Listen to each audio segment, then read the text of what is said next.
Bonjour et bienvenue à tous. Je suis Marie-Josée Rodriguez, directrice générale adjointe du groupe Go and Live. Je vais vous présenter aujourd'hui les séjours longue durée, trimestre, semestre, année scolaire, organisés par notre marque Nacelle. N'hésitez pas à poser vos questions en live via le chat de la conférence. Nous proposons donc des séjours d'un trimestre, d'un semestre ou d'une année scolaire sur différents pays, notamment aux États-Unis, en Grande-Bretagne, en Irlande, en Allemagne et en Espagne. Les participants sont accueillis dans des lycées des pays respectifs. Ce n'est donc pas une année universitaire, mais bien une année de lycée. Les candidats peuvent donc partir indifféremment à la fin de la classe de troisième, de seconde, de première ou de terminale. Il est simplement impératif d'être âgé de 14 ans au minimum ou de 18 ans maximum au moment du départ. Cette expérience sera un véritable gain pour sa scolarité. Ce séjour va permettre à votre enfant d'acquérir de nombreuses compétences et notamment de devenir bilingue, ce qui est quasiment impossible dans une scolarité dite classique.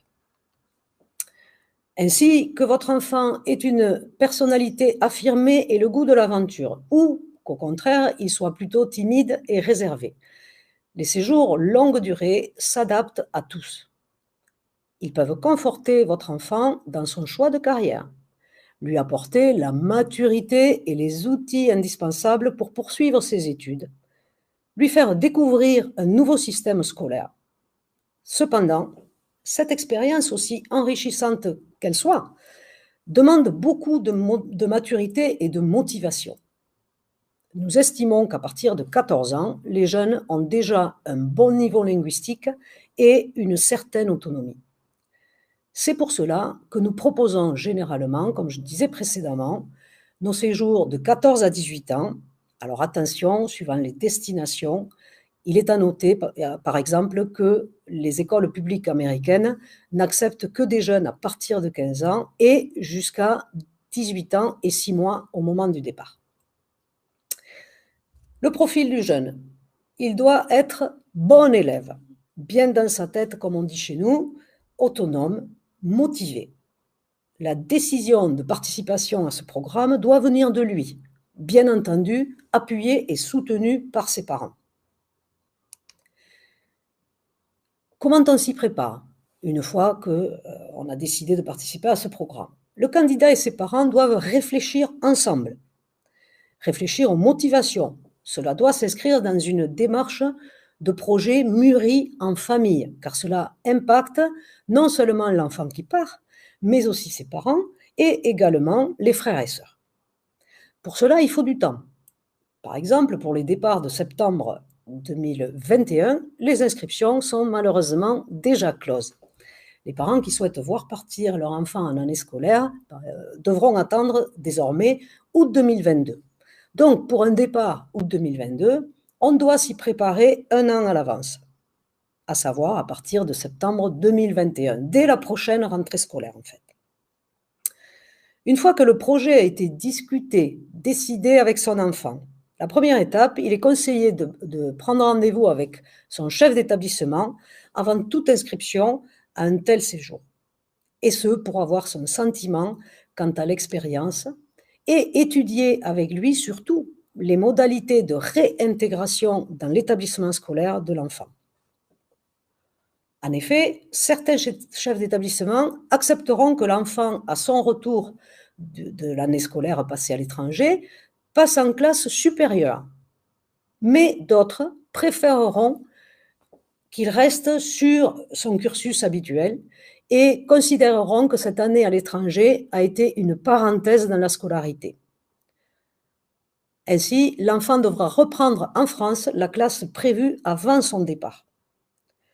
Quelle que soit la décision du chef d'établissement, elle ne doit pas être un frein au projet. Même si votre enfant doit reprendre la classe là où il l'a laissée, il ne faut pas considérer qu'il perd un an. Les bénéfices d'une année scolaire à l'étranger sont tellement nombreux. L'objectif premier, bien entendu, qui amène à choisir ce type de séjour, est avant tout d'acquérir une excellente maîtrise de la langue du pays d'accueil. Les progrès sont en effet très rapide et vraiment impressionnant. Après 3 mois de fréquentation de l'école à l'étranger, les enfants ont acquis le vocabulaire courant et l'accent des natifs du pays où ils se trouvent. C'est vraiment bluffant. On a pu le constater nous-mêmes lors d'un voyage aux États-Unis avec une jeune fille de Lyon qui était là depuis 6 mois et qui vraiment parlait comme une Américaine, et on avait même du mal à déceler qu'elle était française. Maintenant, côté administratif, le dossier à compléter est très important. Il comprend bien entendu de nombreuses pièces scolaires, mais des pièces sanitaires également. Enfin, il est nécessaire de passer un test de langue, car il faut que le minimum dans la langue du pays souhaité soit vérifié afin de pouvoir suivre un cours, puisqu'il faut bien réaliser que les jeunes vont suivre des cours au même titre que les natifs, c'est-à-dire des cours de mathématiques, des cours de physique, et etc. Dernière étape, un entretien avec notre spécialiste des séjours longue durée est également obligatoire pour que nous puissions vérifier, nous ici, que la motivation est bien là et que l'enfant va supporter cette absence longue durée loin de chez lui. Une fois toutes ces démarches effectuées, nous adressons la candidature de l'enfant à l'étranger. Ce sont nos partenaires étrangers qui, de toute façon, auront la décision finale. Ils n'acceptent que les candidats vraiment que lorsqu'ils ont la certitude qu'ils vont pouvoir assumer ce trimestre, semestre ou année scolaire à l'étranger, et ce, tant au niveau de la maturité qu'au niveau scolaire. C'est pourquoi il est vraiment important d'entamer les démarches d'inscription très tôt, car le process est relativement long, comme je viens de vous le décrire. Une fois la candidature acceptée, la recherche de l'établissement scolaire et de la famille d'accueil est, comme je l'ai dit précédemment, assurée par nos partenaires à l'étranger, avec bien entendu le plus grand soin. Lorsque la sélection est faite, nous vous informons et commencez à organiser avec vous votre voyage. Vous l'aurez compris, encore une fois, c'est le partenaire étranger qui va déterminer dans quelle région du pays souhaité le participant sera placé, puisque cette région va dépendre de la sélection et de la famille hôtesse et de l'établissement scolaire d'accueil. Une fois que la région est décidée, c'est à partir de ce moment-là que nous allons commencer avec vous les démarches pour obtenir le visa. Nous vous assisterons bien entendu tout au long du process. La fréquentation du scolaire est bien sûr obligatoire.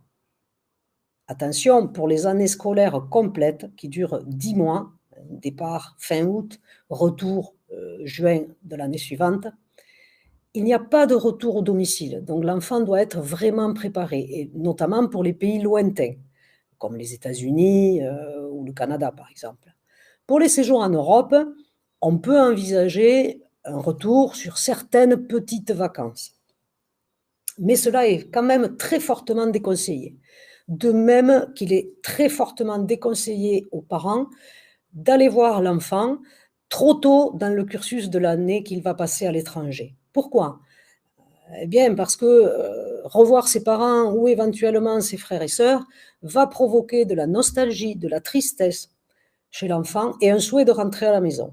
Et du coup, tous les efforts qu'il a fournis depuis le début de l'année scolaire ou du semestre ou du trimestre sont par terre. Donc, évitons autant que possible une rencontre avec les parents, les frères et sœurs pendant la durée de ce séjour longue durée.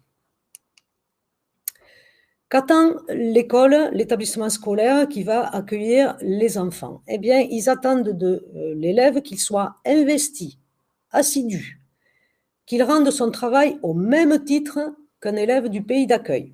Et il n'y aura pas vraiment de tolérance là-dessus. En début d'année, il devra choisir, comme tout élève, les matières majeures d'enseignement qu'il souhaite suivre et également, bien sûr, les matières optionnelles. Nous vous aiderons au moment de ce choix, car il est important. Par ailleurs, il sera fortement encouragé à participer aux clubs proposés par l'école, clubs culturels, sportifs, théâtre, et ce, bien évidemment, afin de faciliter l'intégration avec les élèves natifs. Quant à l'hébergement, nous préférons évidemment privilégier un hébergement en famille d'accueil, et ce, pour poursuivre l'immersion et l'apprentissage rapide de la langue. Comme je vous disais, nos partenaires étrangers sont vraiment extrêmement attentifs à la sélection de cette famille d'accueil, de même qu'à la sélection de l'établissement scolaire. Le suivi sur place, il est assuré tous les mois par un représentant local. Ce représentant sera de toute façon toujours joignable en dehors de ce rendez-vous mensuel. Il est très habitué à l'accueil de ses participants exceptionnels. Il fera tout pour que le séjour se déroule dans les meilleures conditions, remontera le moral de ceux qui en ont besoin, car ça arrive. On a toujours des petits moments de haut, de bas, en fonction de ce qui se passe. Il les conseillera dans toutes les situations qui se présentent. Il sera le meilleur ami de votre enfant pendant un an. Car l'année est longue, il sera demandé aux participants un comportement exemplaire. Les absences à l'école non justifiées pourraient par exemple être synonymes de renvoi en France. De même que des résultats scolaires insuffisants par manque de travail ou qu'un comportement inapproprié dans la famille. Encore une fois, il est donc primordial de vous assurer que le projet est accepté par votre enfant. D'ailleurs, c'est généralement lui qui le demande.